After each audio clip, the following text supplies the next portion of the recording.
everyone enter the event, but thank you again for spending your evening joining us for a basic income conversation for this event. This event tonight is on an income floor. We will be talking about basic income and a minimum income guarantee. My name is Cleo. I am the co-founder of the Basic Income Conversation. This event is the second in our seminar series from our research network. So it's great to be back with these regular events and learning all sorts of things about basic income and intersecting things, a slightly more technical aspect of it. If this is your first Basic Income Conversation event, thank you so much for coming. If you've been before, thank you so much for coming back. The Basic Income Conversation is an organisation designed to get people talking about this big idea, to kind of hand it over to people. We kind of do that in three different ways. We want people to think about how it would affect them and their communities, how it would affect intersecting issues, and also how it would work. So the way that we do that is primarily through the toolkit to get people to think about how it would affect them.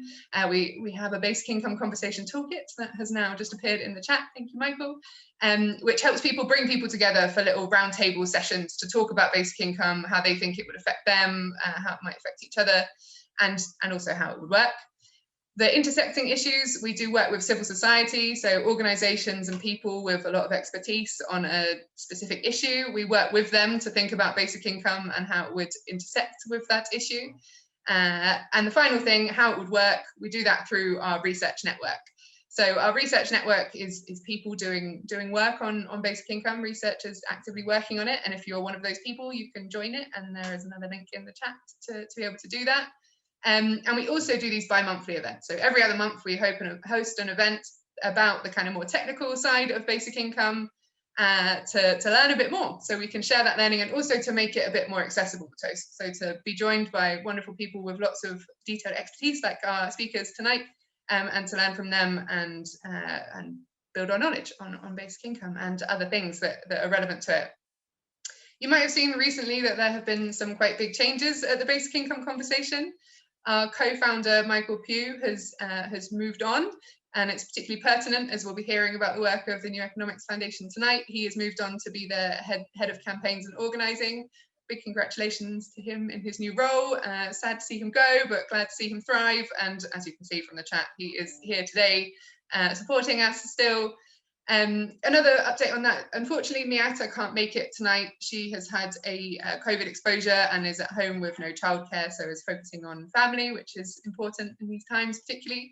But Alfie has stepped in as Director of Research and the Chief Economist of the New Economics Foundation. So we are in good hands still. We will still have that area well covered. Before I introduce our speakers, or I invite our speakers to introduce themselves, do you want to outline a little bit about what the event will look like tonight? So you have the chat function enabled, so please do use that. You can talk about whatever you want in there within reason, as long as it's kind and respectful and relatively related to what we're talking about as part of the event. Right now, if you want to tell us who you are and where you're joining from, it'd be fantastic to hear a bit about who is here. And then once I've finished sort of introducing what we're doing tonight, we'll hear from each of our speakers. They will be doing an initial reflection on our theme. And they will be, Ruth will be doing a kind of broad overview, or like a slightly broader overview. Alfie will be talking a bit more about the minimum income guarantee, and Stuart will focus on basic income.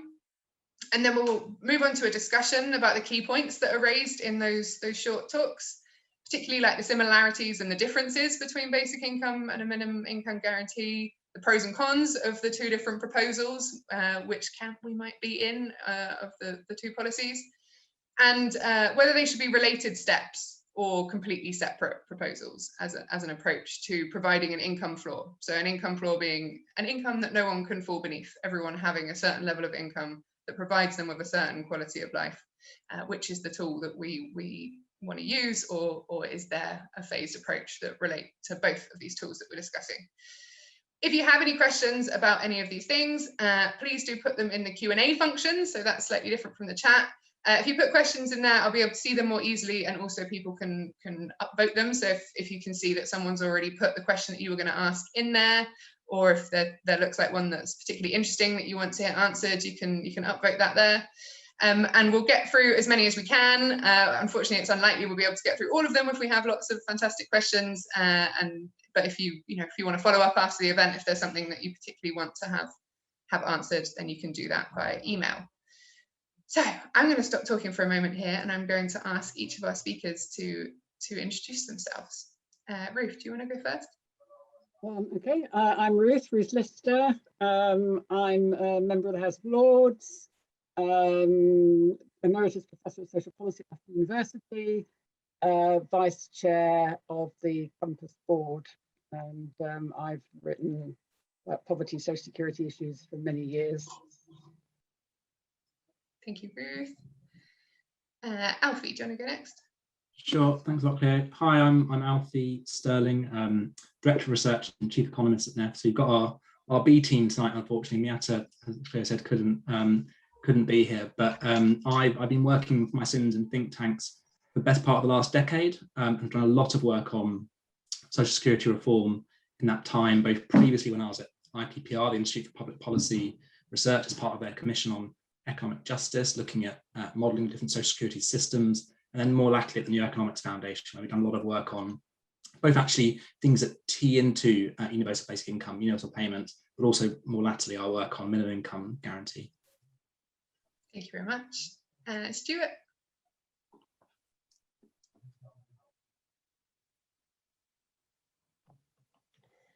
Hello, everybody. Thank you very much for joining us. I'm Stuart.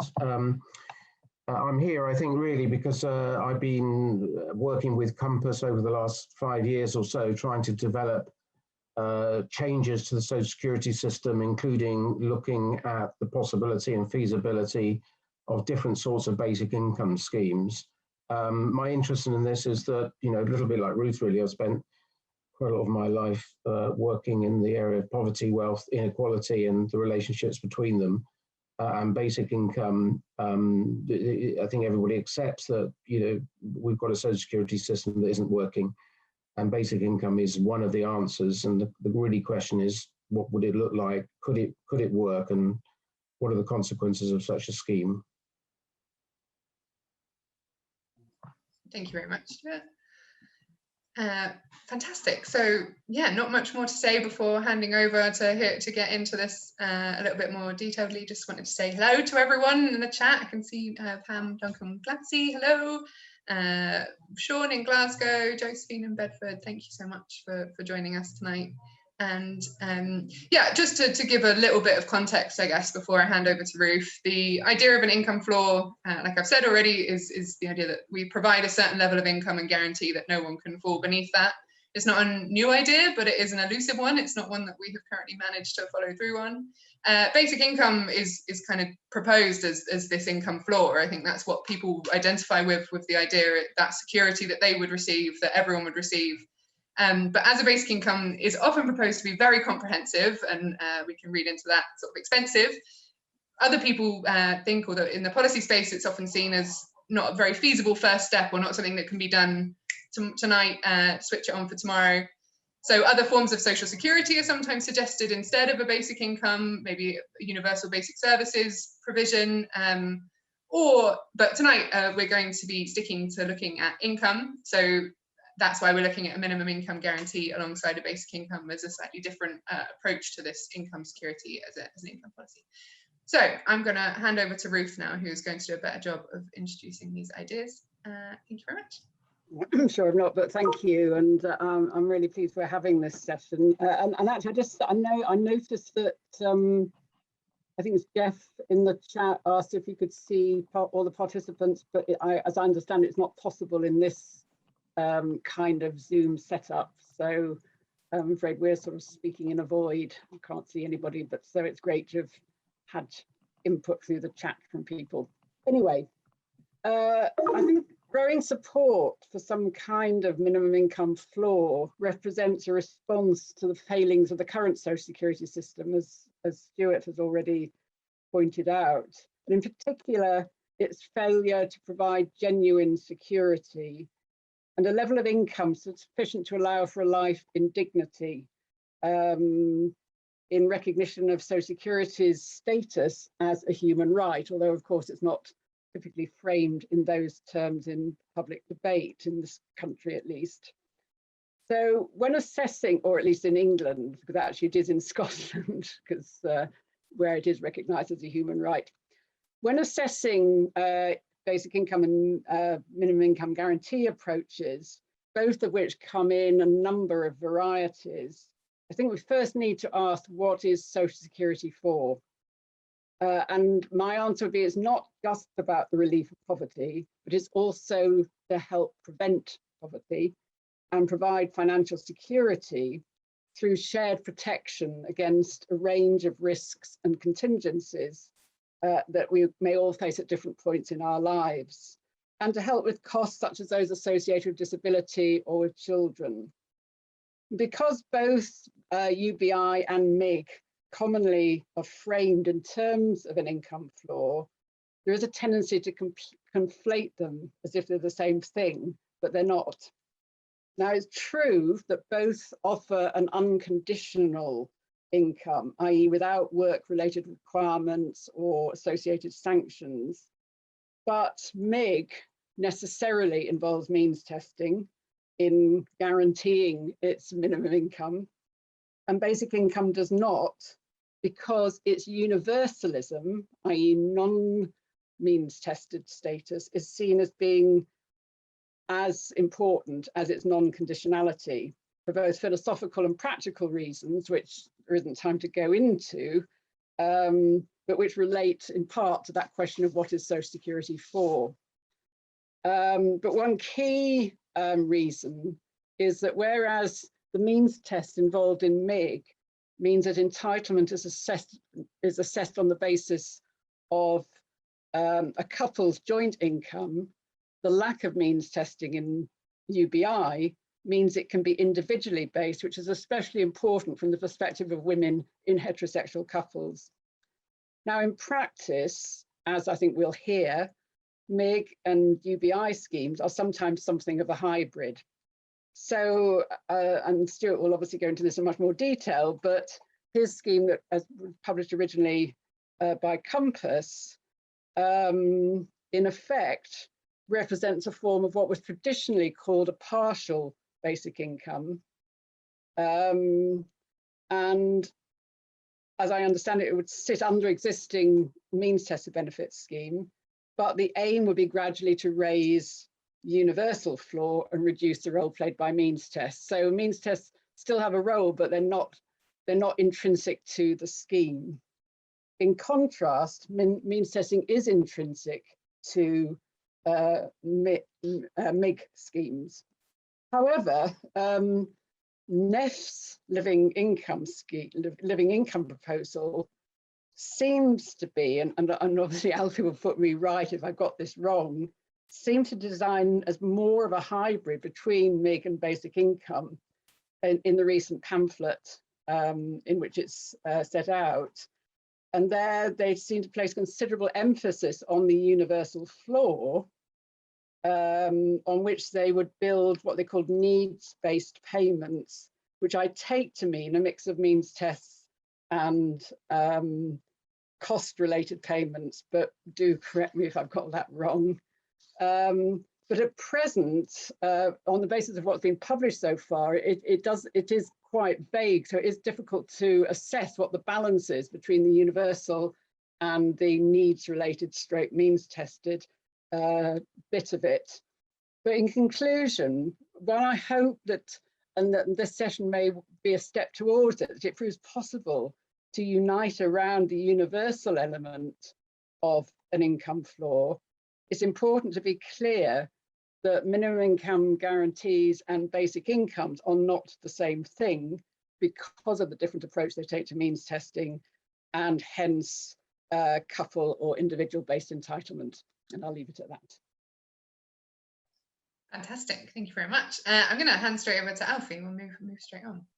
Great, thanks very much, Claire, and thanks, Ruth, for that really useful introduction. I think I'll just, it'll be interesting to get into the discussion once Stuart spoke as well. I'm sure we'll tease a lot of this out, but just to add a few thoughts on a bit more of the concept around minimum income guarantee, some of the differentials with UBI, and then a bit of the work NEF's been doing in practice, and what some of the policy detail and specificity that we've been looking at as well.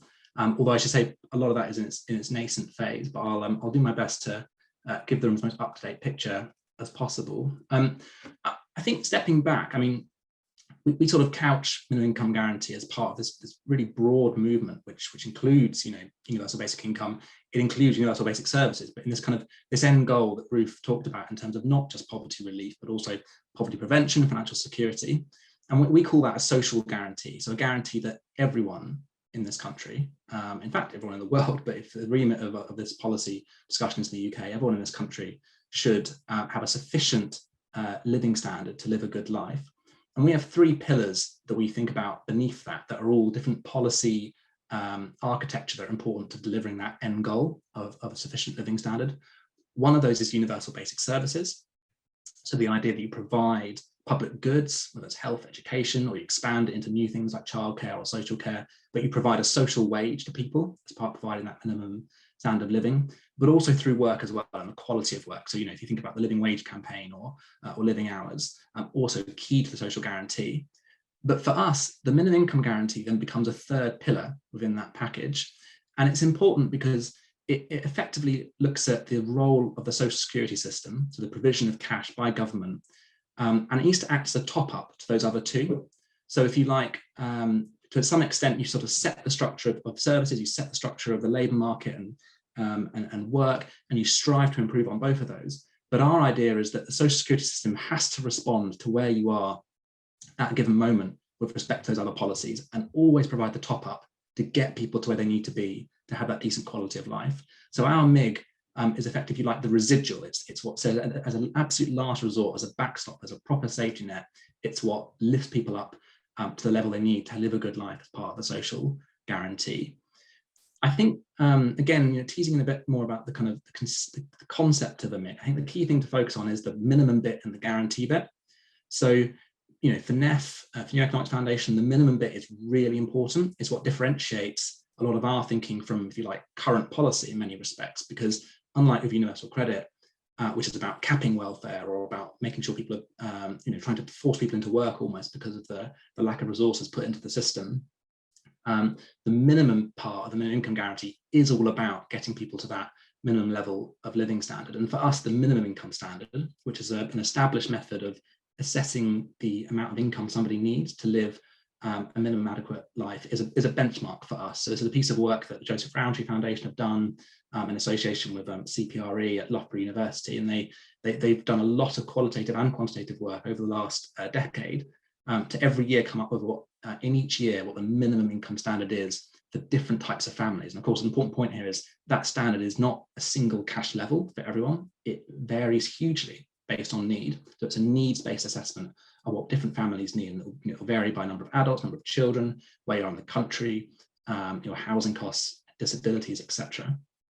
So that's the minimum part of the MIG. Then the guarantee bit, I think, is important. You essentially should think about that in terms of eligibility. So it's actually, in many, you can think about it as a universal guarantee. So not a universal payment necessarily, we can come back to that, but it is a universal guarantee. So universal in the sense that, you know, education is universal insofar as we don't all have free education for our entire lives, but the idea is we're supposed to have it when we need it, although at the moment that's restricted to, you know, years of childhood and adolescence primarily. But in the same vein, the minimum, the guarantee bit of MIG is about being universally available when people need it. So when people's income drops below that minimum income standard level, for example.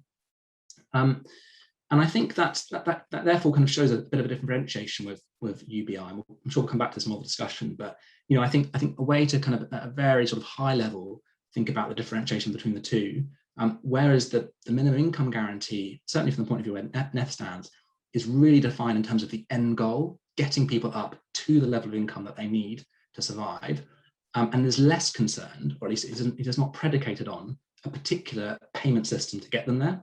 So it's all about, the definition is couched in terms of that end goal, sufficient level of income.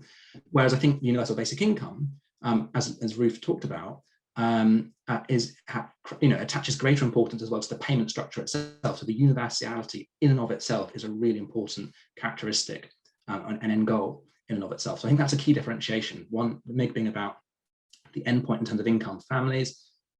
UBI, a big part of that is about the universal element in addition to that. But of course, that means the two are not mutually exclusive. You can, the MIG would allow for building that minimum income floor, getting to that minimum level through universal payments. But of course, it comes down then to the question of design, trade-offs, and some of these really nitty-gritty policy questions and dilemmas. Just a few words then in terms of minimum income guarantee in practice. And I think it's worth saying that, like UBI, that there is no sort of, in abstract, there's no single minimum income guarantee system, just like there's no single universal basic income system. All you can really talk about is schemes of minimum income guarantee or schemes of universal basic income.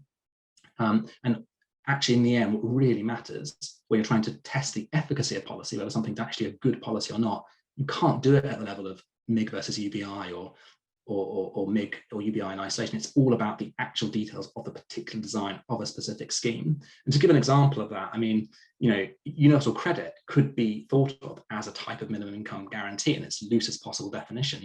It attempts to pay people something, but of course, the big problem with universal credit, apart from the fact that it's not set up to try and solve the problems that Ruth talked about, it is about capping the welfare bill for government and pushing people into work. But apart from that, it means that the level of payment is woefully inadequate. So of course, it's not getting people to a sufficient minimum level. So there is a minimum there, but it's woefully inadequate and insufficient. But also because of the structure of taper rates and work allowances, and if you like, the design of that means testing regime, in effect, many people don't even get it. So actually, it's quite easy for people to be in work, single adult, for example, on earnings that are still essentially poverty paying, but they won't get a universal credit top up because their various work allowances have been breached or the taper rate has kicked in and reduces their effective benefit entitlement. And so in many ways, the universal credit is to minimum income guarantee what, if you like, means tested child benefit is to UBI. So it's a sort of a shadow or a skeletal version of what you might actually want to achieve through those systems. So in terms of what the policy work the New Economics Foundation has been doing, there are sort of two broad buckets to our work. The first was around the work we did in reaction to the pandemic, and to bring this idea, to help bring this idea to popular conversation in the UK. And we did that with an emergency proposal back in April 2020. And the idea here was to have alongside the self-employed income support scheme that government set up and the furlough scheme, the job support scheme that they set up, we wanted to have a third scheme that caught everyone that fell through the cracks between those two schemes. And of course, in the months that have come by since, we know that the gaps in those schemes have been significant. And the idea was that you would effectively create a minimum income floor, and we pegged that at £227 per week for every adult, and that was built through three kind of levers, if you like. One was sick pay, so you'd immediately treble sick pay to the level of £227. The other was through universal credit, and you do that by, again, lifting that main element of universal credit to that payment, £227, and get rid of things like the 5-week wait and the benefit cap as well, to make sure that those policies didn't cap that payment. And then you'd also do the same to legacy benefits as well. So of course, many people during this pandemic were struggling way before COVID hit, and were already claiming job seekers allowance or income support out of work, not seeking work as well, and we would lift that payment to £227 as well. But that proposal is not a long-term viable proposal, and it's not for two reasons really, in our view. One is that it is extremely expensive because it's a very broad brush instrument. But also, actually, even despite being very expensive, it isn't sufficiently well targeted. So all we were really doing was trying to lift a single payment for those different systems up to the level of £227. And that £227 payment was specified because that is the amount that a single adult can live a decent quality of life off after taking out housing costs and childcare costs, which the current system would still pay for separately. But very, very blunt instrument. So it would be an immediate reprieve for people during the pandemic, but not a long-term system. You're targeted enough nor affordable. So our longer-term work has been thinking about how can you deliver against this objective of lifting people to the right income level through the most efficient and cost-effective way. bearing in mind again in work. I'll leave it there because I'm sure I've gone a bit over and hand over to Stuart, but really keen to pick up more of this in the discussion. Thank you, Alfie. Do you mind just recapping on the 3 pillars of the social guarantee? Because I saw someone before my computer crashed and started saying weird things. Someone was asking for them to be revisited. Yeah, of course. So the 3 pillars under our social guarantee is universal basic services, or if you like, just provision of public goods through services, and non-market based provision of public good. That obviously includes the things that already exist, education, healthcare, etc. But we're interested in the expansion of that. So what are the next kind of frontiers of provision? Is it dentists? Is it childcare? Is it social care? Is it housing? So universal basic services. The second is work, the quality of work, and effectively the living wage campaign or living wage initiative being the key part within that, but also living hours as well, and other elements of job security reform as well. And the third is social security reform, and in our view, the minimum income guarantee. Wonderful, thank you very much. Yes, so we'll hand over to Stuart just now. Okay, I'm just bringing up some slides. I thought it would be slightly easier. Okay, so I have just check that these are working okay. Okay.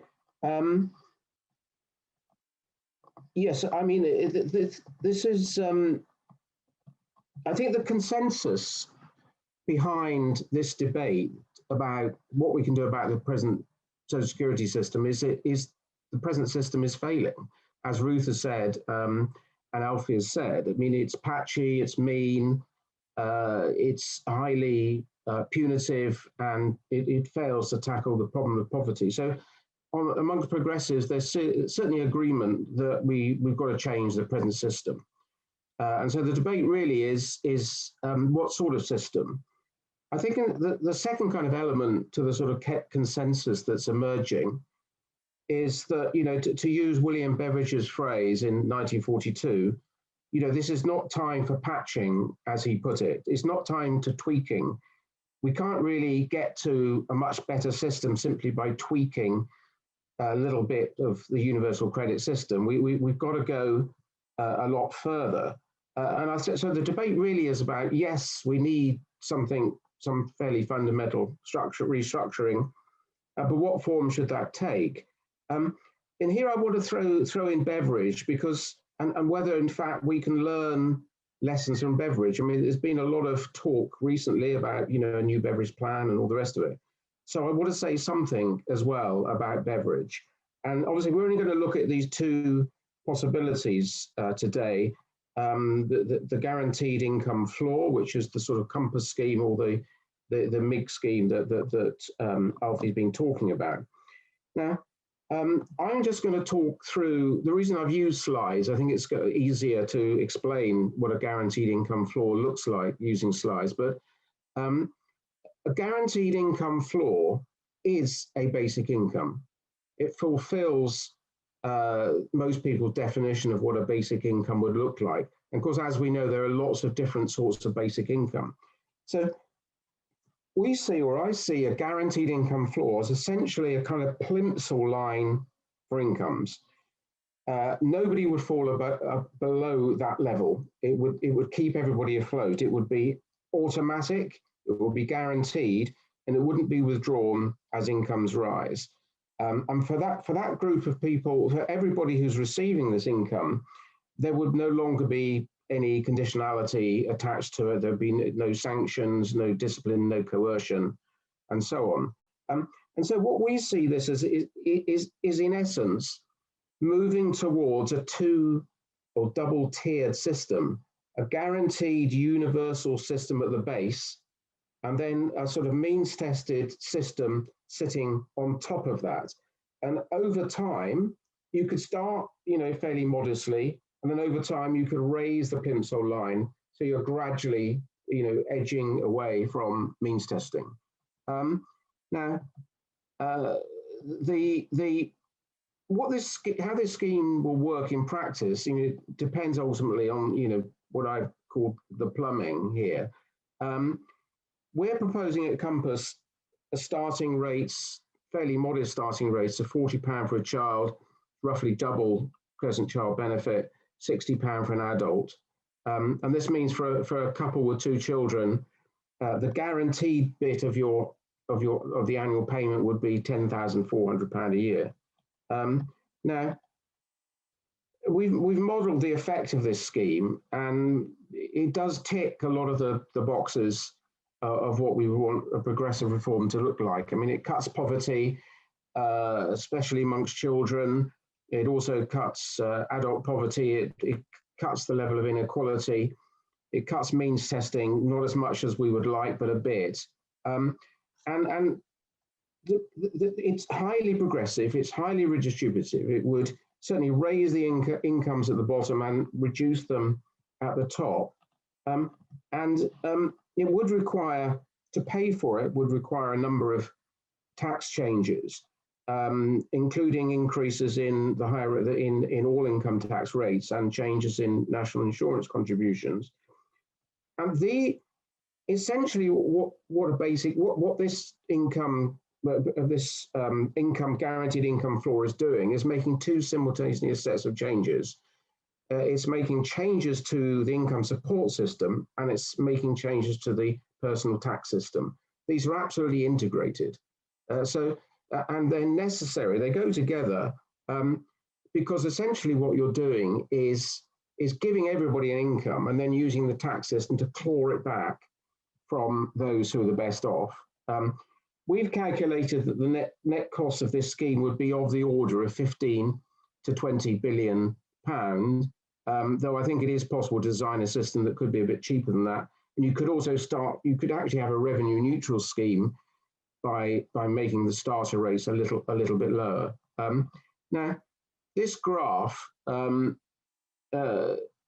is a graph of the winners and losers from this scheme. As you can see, there are big gains amongst the lowest income households, and then you get small reductions as you move to the top, and people just above averaging median incomes would gain a little bit, but not that much. So that's the pattern of winners and losers. Now, I think it's important to see a guaranteed income floor not just as a reform of the social security system. And therefore, when people debate whether the costs are worth it, I think we need to take into account a lot of the other gains and benefits from such a scheme. It boosts universalism. That's going back to kind of Beveridge principles. It provides income for unpaid work. It's non-judgmental. It doesn't say only certain types of people are deserving and others are not. And it's even at these low levels, it would be empowering because it guarantees people know they've got an income flow. They can take decisions about their life choices, about education, when to leave it or when to go into it, or training, or whether to switch jobs, or whether to try a business. And as Ruth said, at the beginning, one of the principal gains is it's a powerful weapon against the kind of economic shocks that we're continuously getting at the moment.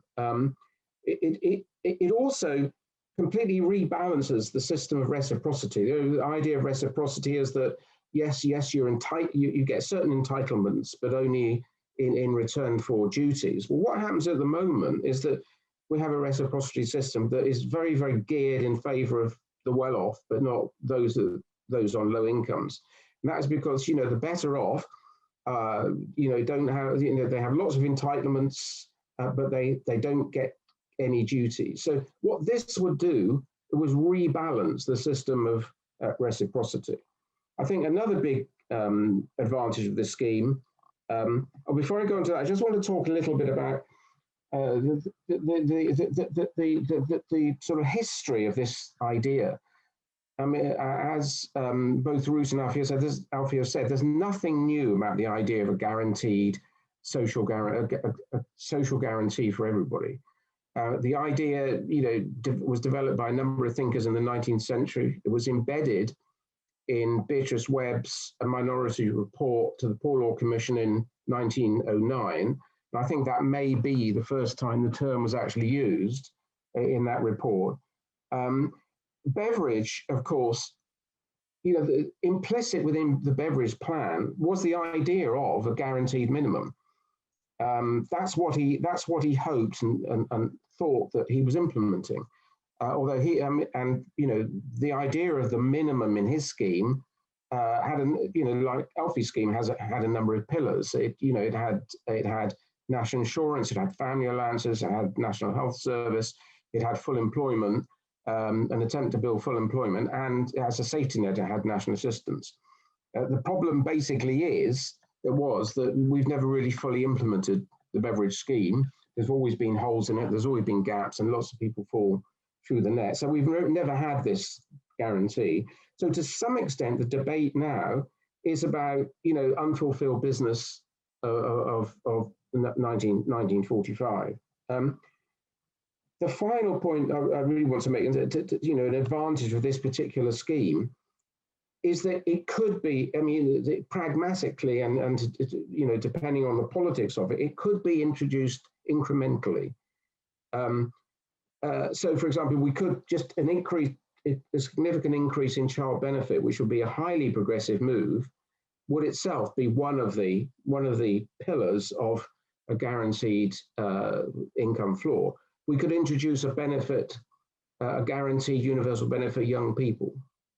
So we don't have to. I think there's a strong case for introducing all in one go, but we don't have to. We could introduce it more slowly and incrementally if that's how the politics worked out. So, there is just to sort of summarize, there certainly is a strong debate at the moment on all these issues. A lot of organizations are looking at it. A number of commissions have been set up, and there are various different schemes. This of itself is quite confusing, to try and build a national campaign around reform when, there are so many different ideas being kicked around. So I think one of our goals amongst progressives must be to see if we can work out where there is common ground and if there is common ground, what's the best way forward to try and campaign around a particular scheme and how it might work.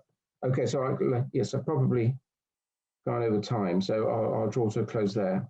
Thank you. Thank you, Stuart. Are you okay to stop sharing your screen there?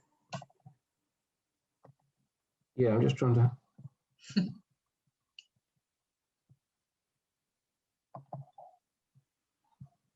Is it gone now? No, it's still there. Oh, I don't seem to be able to close the screen, so Not sure. No, I think that's it. It's gone. No, it's gone on mine. I'll share mine and then unshare it. There we go. Okay, got there.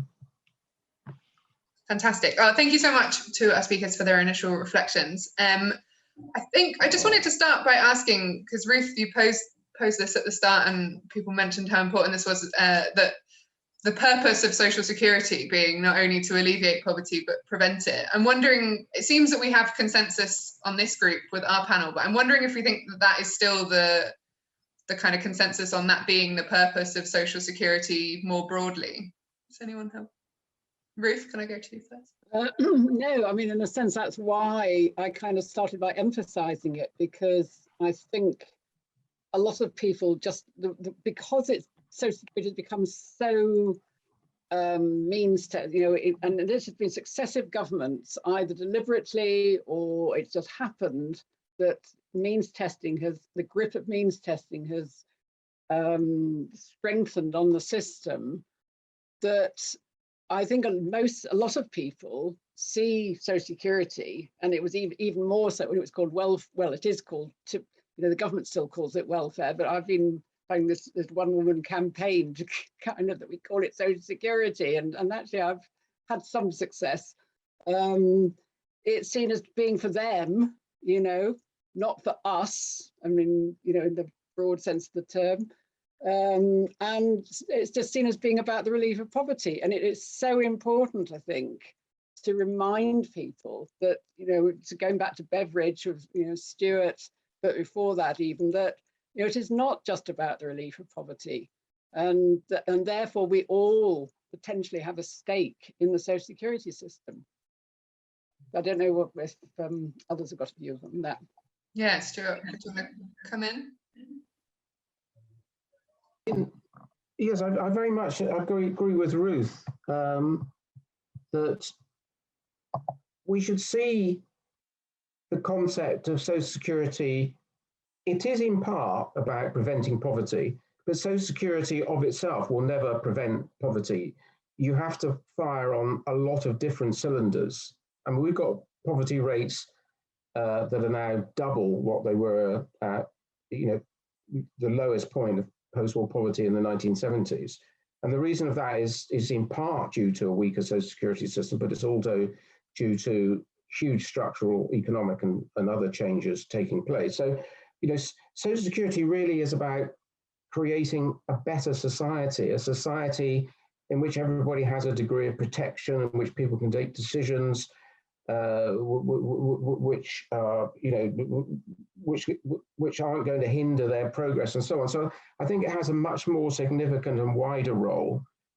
And just as social security is not the only tool, it's only a partial tool for tackling poverty, then social security also is very much has a series of aims other than just attacking poverty. So I think we just need to see it much more comprehensively. Absolutely. Alfie, did you have anything you wanted to add there?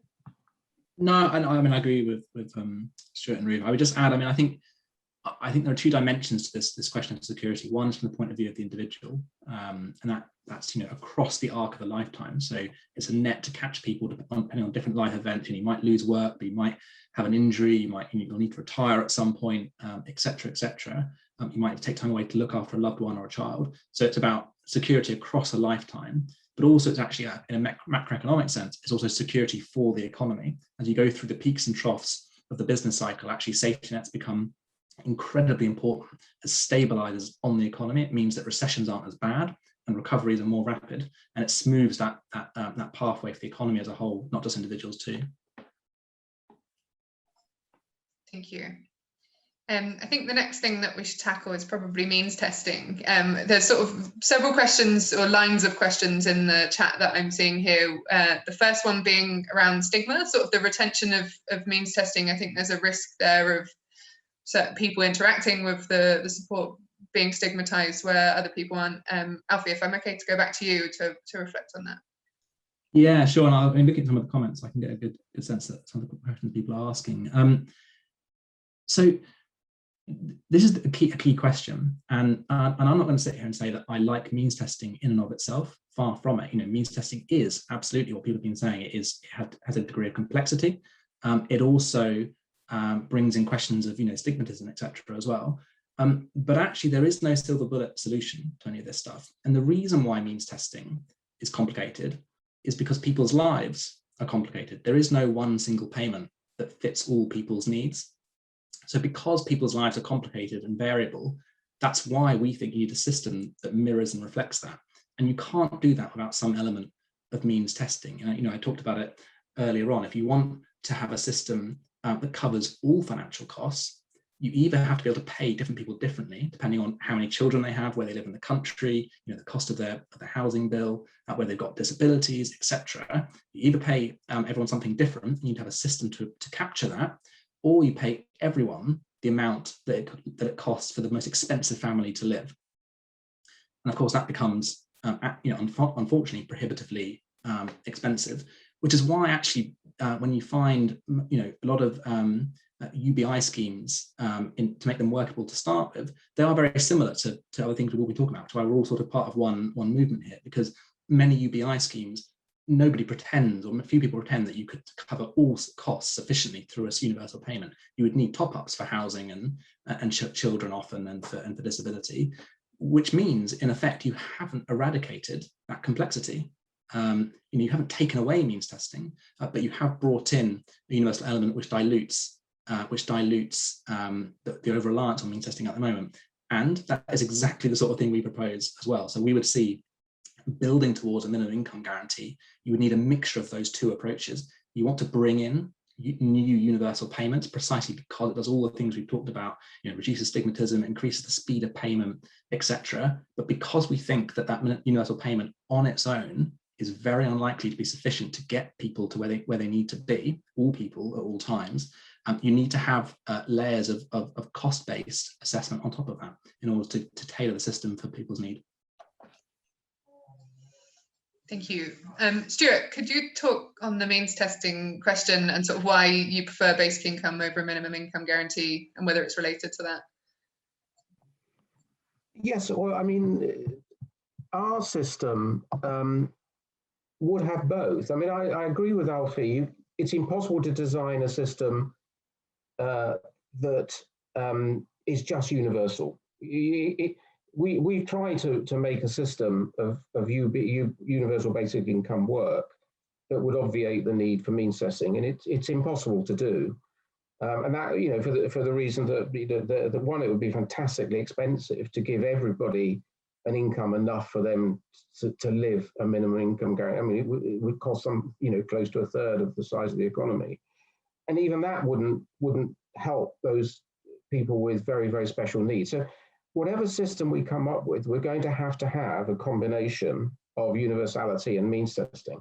The problem over the last 30, 40 years is that we've greatly reduced the universal element and greatly increased the means tested element. And this is not what Beveridge intended. He always wanted the means tested national assistance to wither away. I mean, he really did predict that within 10 years, it wouldn't be needed at all. Instead, we've had completely the opposite trend. So I think that we really do need to think about a rebalancing of the system. And there's I think there's actually quite a lot of common ground here between the basic income floor idea and the minimum income guarantee floor, in the sense that they both, both of them have this sort of plimsoll line, i.e. a universal, a line which is provided by a universal guaranteed payment, and then various top-up payments on top. But yes, we'll never get rid of means testing, but we can get rid of some of the more heavy bits of the means testing procedures, sanctions and all the rest of it. So we can modify it so that it's actually more human in its administration. But I think what we're really debating tonight is what proportion should be universal and what proportion should be means tested. Is that what we're debating? Do we want to move on to that then? What proportion should be? Alfie, do you have a response to that? The proportion should be universal and the proportion should be means tested. So was that the question? Sorry, my internet was crackling a bit. Yeah, I think that is a really important consideration. I think therefore I completely agree with Stuart's kind of two kind of starting point, which is we want to expand the amount of universalism, and we want to then be able to top up for those that have higher costs. I think a lot of this comes down to practical policy design and politics. And for us, we think it makes a lot of sense to start that universal payment by looking at the current system and looking at what the path of least resistance is to income tax. Because if you like, it's very near universal, or almost half the population, in the end, if you include children as well, or half the population are receiving the personal allowance of income tax in some form in terms of tax they don't have to pay on their income. And so you could imagine recycling that, and as I said, it currently costs £140 billion into a positive cash payment that everyone receives. And the modelling we've done, and Stuart's done similar work actually on this as well, to suggest that you could pay all adults around £50 a week. And so for us, that's a key starting point. So it's not that we think there's anything special about £50. It could be more or less. But the key thing for us is let's establish a universal payment. And then the path of least resistance to get there is to recycle this current progressive tax allowance that we have into a more progressive alternative. Thank you. Stuart, did you have anything you wanted to add there? Oh, sorry, no. I think that Yes. I mean, it's not just about. I think it was Fran Bennett who just sort of come back in one of the and said it's not really about the proportions. It's about what kind of society we want to build and what kind of social security system we want to build. And I think that's absolutely right. The thing about universalism is that it's based around citizens' rights. Children have a right to a decent upbringing. And therefore we will guarantee that by child benefit. I mean, why can't we apply that principle? Means testing adopts a very different system of values. So I think it is, which is not of entitlement, but of making yourself an administrative system that does the opposite. So I think it is about what kind of value system and whether we want to extend the principle of entitlement. And universalism, the more we can build around a universal system, the more we're embracing, embedding those sorts of values of citizens' rights and entitlement. Thank you, Stuart. We've got Lynn in the chat asking to hear from Ruth too, and I would love to hear from Ruth. I think she disappeared for a bit, had a bit of a connection issue. A big connection issue. I think I'd better turn my video off because it's telling me that my bandwidth is low, and then it just stopped responding completely. So I'm sorry, I've no idea where we've got to on the discussion because it all froze up. We are still relatively talking about means testing, and I guess if you have any thoughts on sort of means testing, needs-based testing allocation of social security, I think that would be a good few comments if you're all right to jump in on that. Okay, well, I'm sorry, and obviously I don't know what's been said, but I mean, well, there's a fundamental, and I don't know whether people have talked about this, but there is this really important question about whether you can make payments based on individual or couple entitlement. And although it's not completely impossible to do it on an individual basis for means testing, but it's extremely difficult. So that is a key issue. I mean, there are issues around, I mean, I'm not quite sure what Alfie means in terms of auto-enrollment,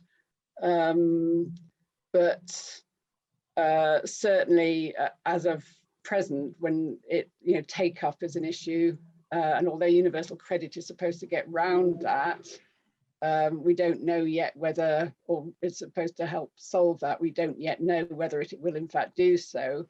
There are problems around what's called the poverty trap, that as your income goes up, so your entitlement goes down, and that doesn't make for a sense of security.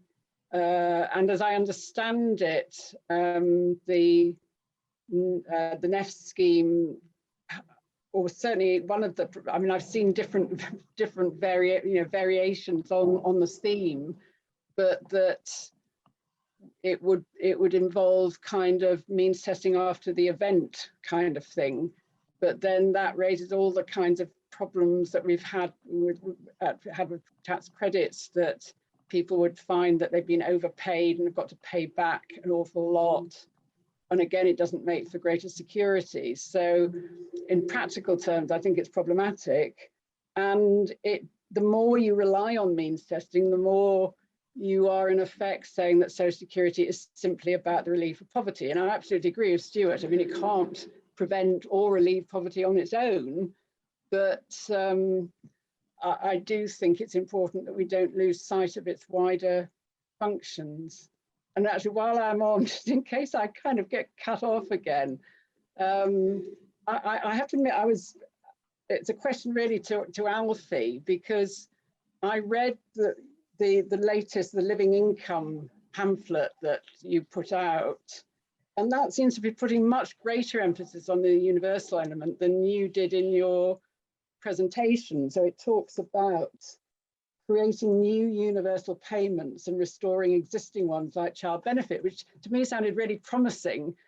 And then that didn't really seem to come out in your presentation. So I'm getting a bit confused, I have to admit, by what it is you're proposing. So I'll shut up for that for the moment, and just fingers crossed that I don't get booted out again. Thank you, Ruth. I'll pass over to Alfie to address some of that. Yeah, and so on the specific proposal, it's 2 universal payments that we propose, and this is a paper actually from 2018 on a weekly national allowance proposal. I talked about a bit in the presentation and some of my answers, but the main bit is reforming the personal allowance and income tax. So it's a universal payment to adults of £50 per week, but as well we actually have a child element, which is effectively the child benefit at the value of 2010 child benefits, if you like, restoring all of the cuts of child benefit and making that universal as well. So that's our universal plank that sits within our minimum income guarantee proposals at the moment. We're part of a broader coalition. We've launched a living income campaign, living income coalition, and the key thing for that coalition is the end goal, as I talked a bit about in our presentation. So how do you get people to that level that is sufficient to live off? And I think that's an important question actually as well. You know, whether you're talking about poverty alleviation or financial security, the cost of living is the key variable in both of those. If you want to provide proper financial security, we need to care about people's costs at the point at which they have an income shock. So you can't, this question of, you know, making sure we're paying people enough doesn't disappear if we move the conversation on from poverty. It's still there if we want to have proper financial security. But this wider coalition is about focusing on that end goal, the living income campaign. And so we're now starting the work with coalition partners to come up with the policy proposals that will achieve that. So the 2 working papers I talked about that NEF will be producing over the summer, one on auto enrolment, which is about how it's effectively trying to learn the lessons of the furlough scheme, where people effectively just moved automatically from PAYE onto a scheme that they could receive an income top up. We want to see what you could do to continue that beyond the pandemic. So starting at PAYE, but universal credit as well, and enrolling people onto a single system so they could receive this personal allowance, £50 a week payment. And then the second of our reform papers is about reforming universal credit, and it's like this cost-based piece. It's how you the top up on top of that universal plank. Thank you. So I'm going to move on to a slightly different theme just now. The first thing I want to mention, Jeff made a comment, more than a question, but it was getting a lot of sort of reaction in the chat. So I think I'll read it out and see if there's anything that you wanted to respond to or add. So the idea is that we should be more radical. We've just seen a pilot scheme where 3 million people have been paid 24,000 a year, costing 72 billion, funded by the Bank of England, buying government debt. It's moved. Which is equal to debt-free sovereign money. This hasn't led to either inflation or devaluation. A basic income large enough to be meaningful is affordable. Stuart, do you want to go first with a response to that? Do you have any thoughts you want to add? Yes. Yes, Jeff has been very much a long-time advocate of using monetary policy, effectively QE, to finance, as I understand it, a permanent basic income scheme at a higher level than would be possible through the redistribution of the tax benefit system. My take on this is that I think it's perfectly possible to use monetary financing to fund, to help get us out of crises or to make one-off payments. So we could, for example, have used monetary financing to increase child benefit during the pandemic, or we could use it now to, contribute towards increasing the funds for leveling up. But the idea that you could, on a permanent, ongoing, in perpetuity basis, increase, spend 100 to 200 billion a year forever in order to I don't believe is feasible or would be politically acceptable. So I think at the end of the day, although we can use monetary financing in certain circumstances and for certain purposes, I don't think it's economically viable to make it a permanent funder indefinitely for an improved social security system. I mean, we should have a debate about this, but I think at the end of the day, we just have to be honest with ourselves. And if we want to introduce an improved social security system, we have to do it with existing resources. Controversial, I know, but we can see people's responses to your response in the chat, and potentially set that up for a debate for another day. But I'm keen for the last portion of our discussion to be around implementation and the sort of two sides of it, of like, in theory, what would we like to see as the route to implementation for for both the minimum income guarantee and a basic income separately, or in a related step-by-step process. So for example, in Scotland, the SNP manifesto at the last election said that in this parliament they want to implement a minimum income guarantee, and if Scotland chooses to go independent, that would be the foundation of a basic income. Alfie, I'm keen to hear your reflections on this, because your emergency proposal talks about routes to implementation and kind of having to make that work in the short term. So do you have any thoughts on how we get there soon? Sure. I think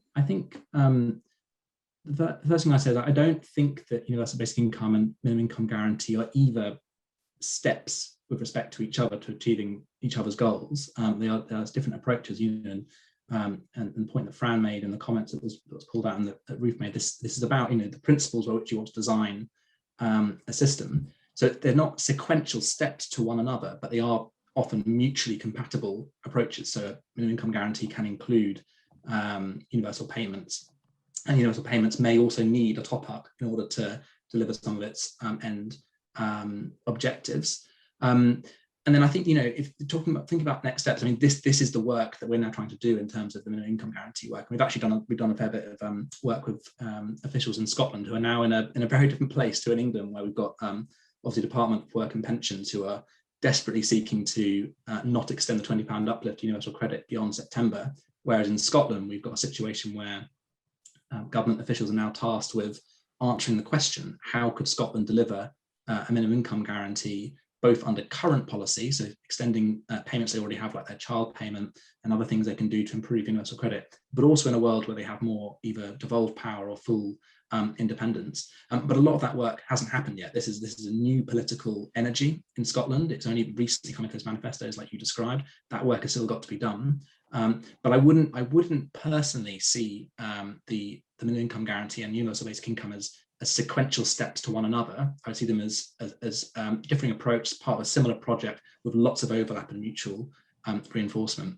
I did just want to make one final point, sorry, Cleo, but just about one of the elements of means testing that's come up quite a bit, and I really agree with point Ruth made and others in the chat around the importance of or this problem actually of means testing around a household assessment versus an individual, because it's really the case that a big problem of means testing is done at the household level is it assumes resource sharing within that family unit, which may or may not be the case and can create real problems to the extent that those resources are simply not being shared, and often that has a gender gradient to it, as Ruth talked about. So I think that's definitely a real problem of means testing, and like all these things, everything has trade-offs, and that's definitely on the downside, needs to be looked at.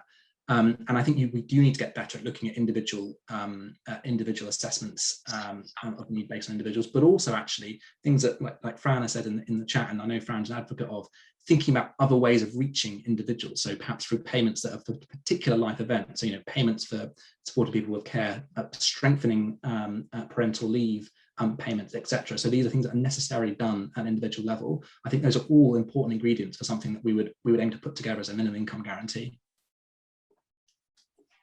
Thank you, Alfie. Yeah, I'm glad you picked up on the individual payment part. Ruth, are you okay to come in and talk a bit about the implementation and the sort of relation between basic income and minimum income guarantee in that approach? Sorry, I've missed so much again. I just don't know what's been said. I've never had this problem with Zoom before. I'm not quite sure what you mean. What more? I talked about the relationship between the two in my opening remarks. So is there any particular aspect you wanted me to talk about now? Because I've missed the last 5 minutes, I think. Sorry, Ruth. Yeah, I guess just if what the first step would be, that could be an interesting well, it so much depends on if the aim is to try and get some kind of level of agreement, as Stuart and I both mentioned in our sort of opening remarks, then I think it does have to focus on a really strong universal floor. And then in a sense, I think we can agree to differ as to what happens after that. So that, you know, as I said, I mean, I think the idea, Stuart's approach, which is, you know, as I said, one variant of the universal basic income approach, is this idea of the sort of plimsoll line. And it does raise tricky questions about the relationship, you know, that as the universal increases, do you cut the mean, you know, I seem to remember that you wouldn't lose the means tested element pound for pound, but you would, I mean, you're not going to get rid of means testing if you don't lose some of it. And there would still be room for, and I know this has come up in the chat, and I know it is a real understandable concern to disabled people, that disability cost benefits would have to continue, I think. And, you know, whatever kind of scheme you had, and not be means tested, they would be needs related in that sense of the term needs, rather than through income. Whereas it seems to me that Alfie is putting more emphasis on the means tested side of what would be built on top of their universal floor. And what I tried to argue at the beginning is that we have to be clear how different those two approaches are, even if they share this belief in the sort of minimum floor. And I suppose one of the questions then is, you know, is there scope for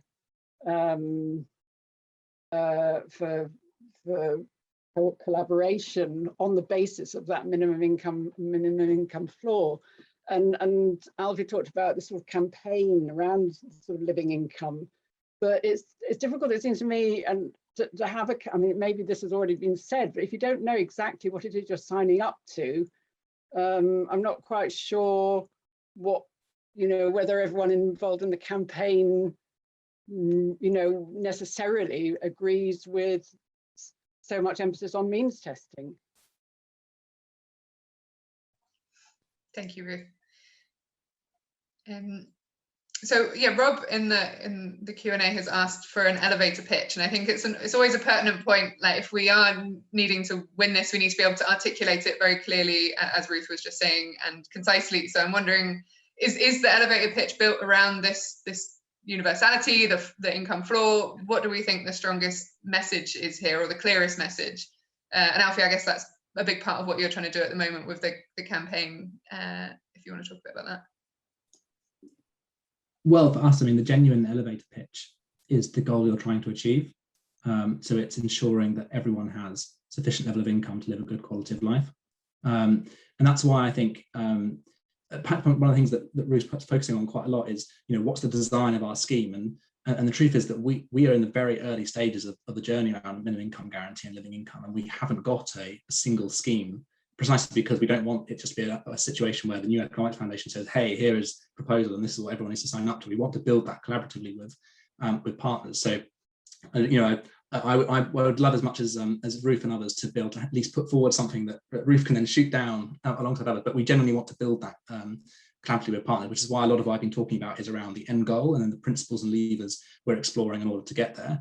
Maybe in a couple of years, we can come back and do another one. We can have a very specific proposal with the different rates and percentages all set out, and we can test the different merits and dismerits of that against different schemes. But in terms of the elevator pitch, I really think it has to be about that end goal for us, because the end is more important than the means, and it's about ensuring that everyone has enough to live on, to live a good quality of life.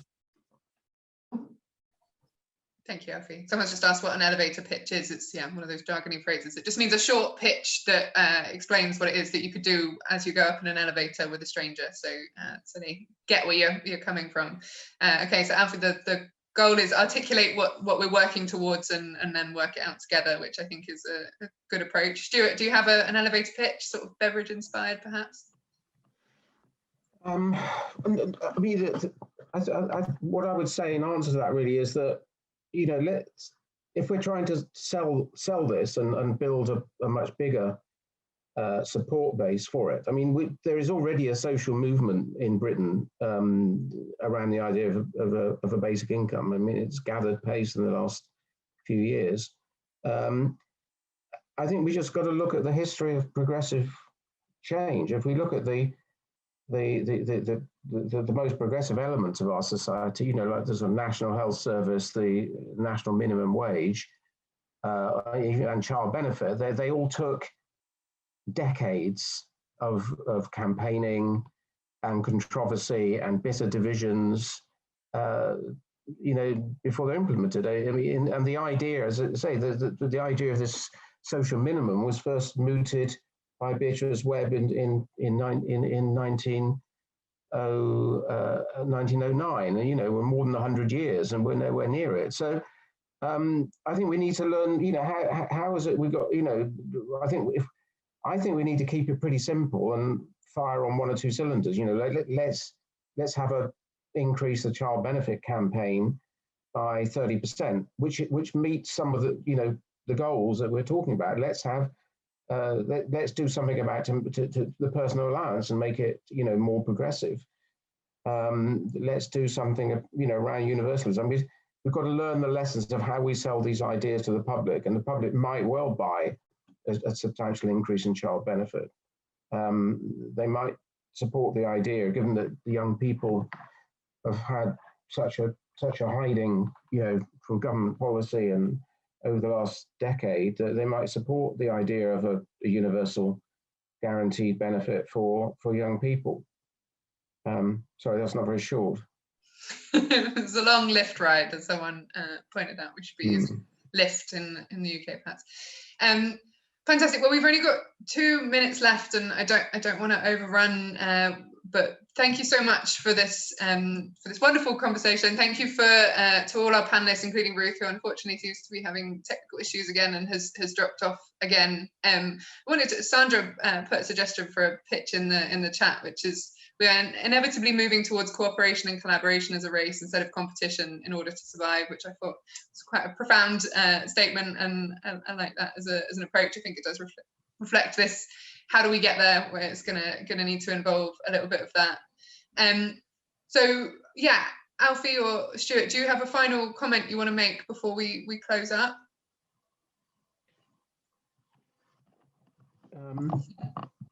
Well, I think the main point I'd like to make is that, well, I mean, I think we need to do two things as a progressive community. The first is, you know, we do need to have a common message and a not too complicated message. Well, that's the main thing I think, you know, I would like to see over the next year. Lots of people working on these ideas and campaigning, but we're not really offering a single voice in the way that, you know, the national minimum wage campaign did, or the NHS campaign. If we're going to win this argument, I think we probably have to, you know, compromise, agree on something and go out and sell it. Thank you very much. Alfie, do you have a final thing? Yeah, sure. I mean, I agree with Stuart. Just to add one additional thought, I think that as a broader movement in terms of trying to, you know, I'm not differentiating here between MEG or UBI or other proposals, but as a broad movement to try and create a minimum income floor that is sufficient and adequate and is providing enough to live on. I think a key challenge will be around taking that idea to the people that are not inherently attracted to it, so not people like on this call, not people necessarily signing up for these sorts of initiatives. And I think the key part of the conversation there is the relationship with work. Often, tops of the testing and the listening we've done, that's a key question that comes back is, you know, what is the relationship between this sort of system or these sort of systems and work? And I think as a wider movement, as a wider conversation, we need to get better at identifying the relationships there, the benefits. And I think actually Joe Biden in America, very interestingly, has shown us a very clear way of doing that, which is if you want a world in which rather than having workers compete for very poor quality jobs, and you want to create a world instead where employers have to compete for workers, and to do that they have to create very good quality jobs, then looking at the design of your social security system is a really important part of that. And I feel like there's a big space there for the wider initiative to engage with. Brilliant, thank you. So fantastic. That's all we've got time for today. But thank you for joining everyone, and thank you for bearing with the webinar format. I know it's not particularly, it was not at all interactive. We've only got the chat and then the faces on screen. So sorry for that imbalance there. But we do lots of different things. So yes, webinar tonight and different, maybe more conversational things in future. Question was around whether we can send around a link to this from Carolyn, sorry. We will upload this webinar to our YouTube channel so we can share that with everyone, and you can share that. Oh, Ruth, I see you're back. Thank you so much for your contribution this evening. Sorry about the stress of the technical. I'm so sorry. I mean, I don't know what my computer's been doing, and I finally decided, oh, I could get in on the phone, but just as you were saying, that's the end. So I'm so sorry, everybody. Sorry to let you down, Cleo. Oh, not at all, not at all. Thank you so much for your contribution. Okay, thanks everyone. Good night, and speak again soon. Bye. Thank you.